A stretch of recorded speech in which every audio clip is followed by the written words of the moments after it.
Hello ladies and gentlemen, and welcome back to my channel for another ZD Toys figure unboxing and review video. But this isn't an Iron Man figure. This right here is their first Spidey release. And yeah, I'm pretty darn curious to see what they've done with Spider-Man. Now, I got mine from toyswonderland.com. Link for that is in the description below. They have 12-month installment plans and a points-based reward system.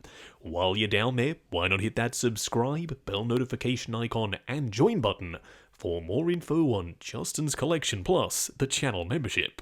What we are going to do now, though, is get the box laying flat in the light box and do the unboxing. As for the box art, I think it looks great. We've got an image of Spidey shooting his magical web shooter, Spider-Man No Way Home, and then some web patterns and tech detail in the background.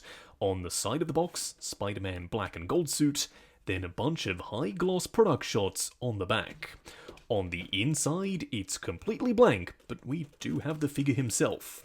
Now, to be totally honest with you, yes, like I said in the intro, I'm curious to see what ZD Toys have done here, but I also wish that their first Spidey figure wasn't the black and gold suit. I would love to see their take on integrated suit or even upgraded suit. This one, just like the other versions from other companies, simply isn't accurate to what we saw on screen. Down below we do have another tray, so what we are going to do now is get all of his accessories laid out in the light box and take a closer look at everything he comes with. Here we have all the parts and pieces, and quite surprisingly, he comes with a ton of stuff. The reason that's surprising is because this guy is an all-new mold. It's a relatively large investment by the company. Now, the display base is the usual hexagonal style with some black and gold suit webbing and tech detail printed on the surface, as well as a Spider-Man No Way Home logo.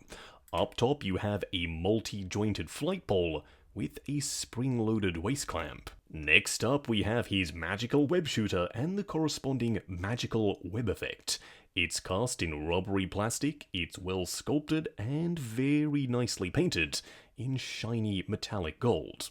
Now, the web effect is made of translucent orange plastic. It also is a little bit flexible, but fingers crossed this doesn't droop over time. Yes, we will be trying this web shooter and web effect on Spidey a little bit later.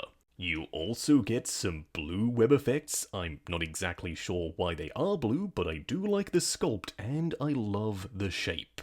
They're slightly rounder towards the top and they do have a little bit of a zigzag. Now, they do just simply peg into his thwipping hands, and they sit up a little bit higher so it actually looks like it's coming out of his web shooter, rather than just simply being connected to his hands. Now, there is some circuitry and gold tech detail on the backside of the hand itself, and a decent level of texture. What we are going to do now, though, is get Spidey himself out here and take a closer look. Here we have him standing straight up and down in the light box, no crazy poses or accessories or anything like that. And yeah, this is kind of what I was expecting. It's a completely inaccurate version of the black and gold suit, but it's oh so ZD Toys. The articulation is similar to their Iron Man figures, the proportions are really good, the sculpt work and paint applications are on point. But in saying that, like I just said, it's a completely inaccurate version of the inside-out suit. We've had Figuarts, we've had Marvel Legends, heck, we've even had Hot Toys. They haven't had the wires and the accurate circuitry. ZD Toys had the opportunity, because this is coming out so late, to get the suit as accurate as possible. But unfortunately, they seem to have not wanted to take that opportunity, so we've ended up with this. What we are going to do now, though, is take him off the rotating turntable, punch in, and take a closer look at the details. Here we have him up close and personal, and yes, this is pretty much what I was expecting from a ZD Toys Spidey. Some good proportions, some really crisp sculpting and texture work, some paint applications that are nice and metallic, and some relatively run-of-the-mill articulation. Unfortunately though, we do have to talk about the suit itself, and it simply isn't accurate. Where is all the wiring? Where is the duct tape?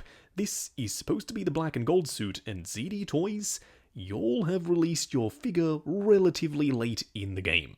So if you're going to do that, then you may as well make it accurate to the movie when nobody else actually has done that yet.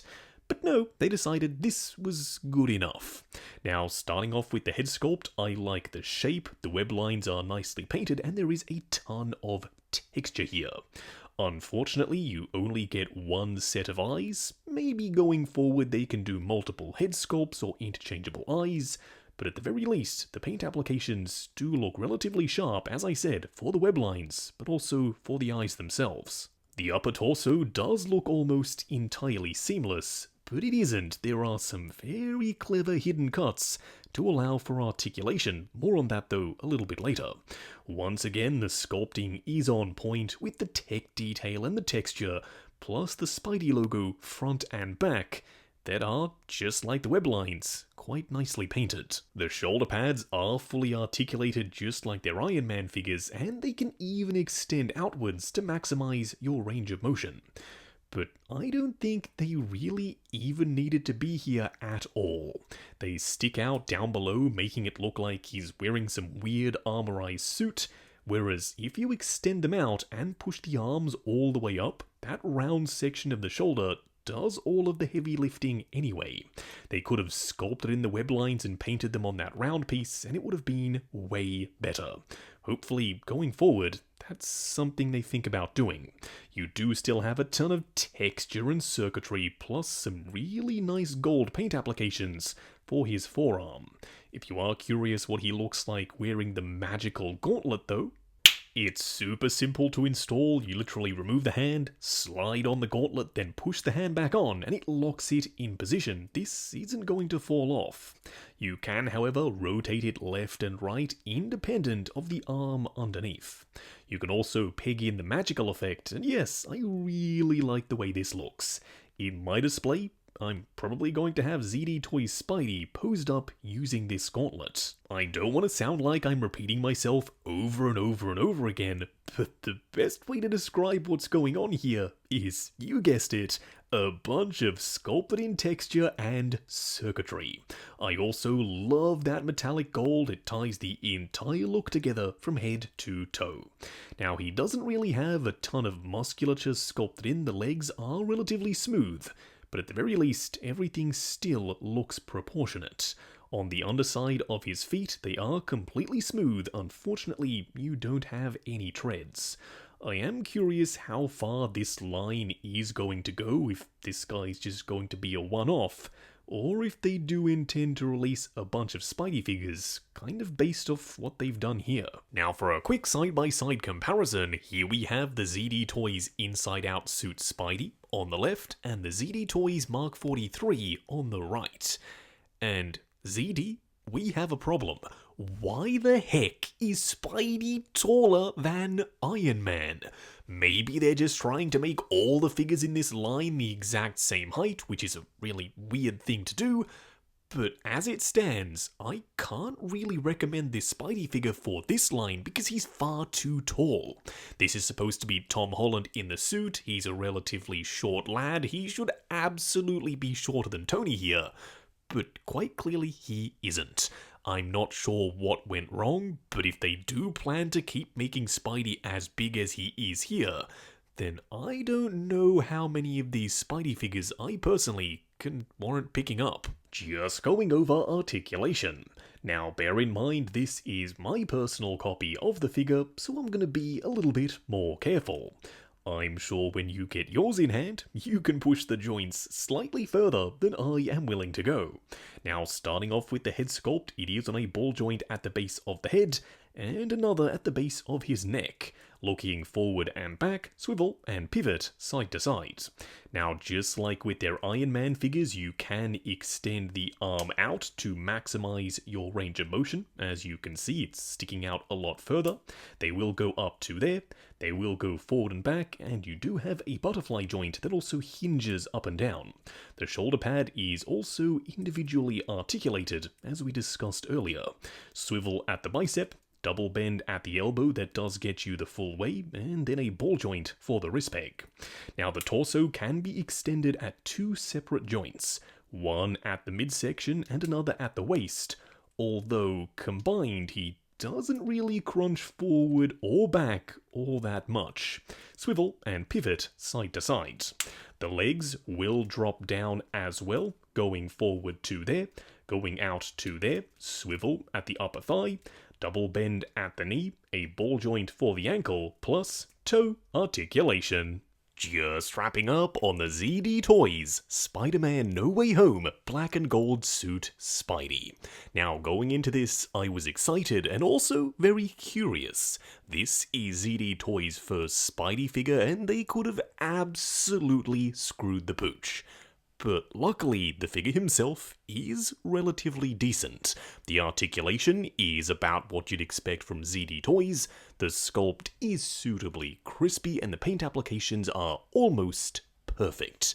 Now, with all of that being said, this guy is still wildly inaccurate to the film that this particular suit actually appeared in. ZD Toys had the benefit of being one of the last to release this version, so I don't really know why they didn't add the wiring and the extra tech detail that this suit is supposed to have. He does come with a decent array of accessories, which I'm always happy to see, and I love the inclusion of a display base. But going forward, if they are going to make Spidey figures, number one, they need to be accurate, and number two, they need to be the correct size. This guy is way too big. He's taller than the Iron Man figures that you're supposed to pose him with in the same line from ZD Toys, and I really don't know what went wrong. Hopefully, if they do continue making Spidey, they fix those two key issues. 'Cause if they do, this could shape up to be a very strong contender for their best line to date. Now, I got mine from toyswonderland.com. Link for that is in the description below. They have 12-month installment plans and a points-based reward system. While you're down there, why not hit that subscribe and bell notification icon, plus the join button for more info on Justin's Collection Plus, if you like the sound of seeing your name in the end credits of my reviews. Like, comment, and subscribe, and we'll catch you in the next video.